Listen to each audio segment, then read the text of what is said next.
विधानभवनाच्या गेटवर गोपीचंद पडळकर आणि जितेंद्र आव्हाड यांच्यामध्ये वाद झाल्याचं पाहायला मिळालं। गोपीचंद पडळकर यांनी गाडीचा दरवाजा आपटला असा जितेंद्र आव्हाडांनी आरोप केला। जितेंद्र आव्हाड यांचे कार्यकर्ते नितीन देशमुख यानंतर आक्रमक झाल्याचं पाहायला मिळालं। यावेळेला दोन्ही नेत्यांकडून एकमेकांना शिवराळ भाषेमध्ये संबोधलं गेलं।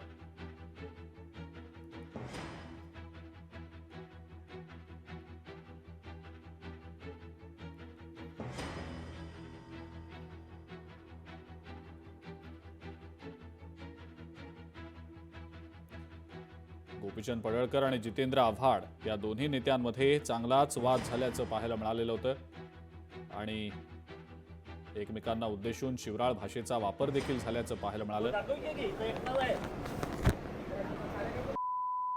तो नाहीये एकटा जायला मी यासारखी अशी नाही तो दाखवते की तो एकटा आहे तो नाहीये एकटा जायला मी यासारखी अशी नाही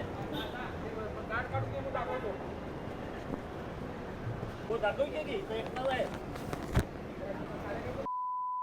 तो नाहीये एकटा जायला मी यासारखी अशी।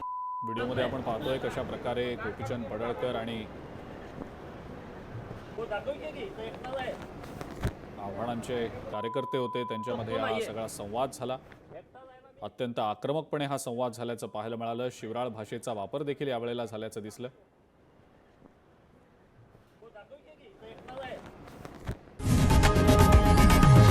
लोकशाही मराठी ऐका, पहा, जागरूक रहा।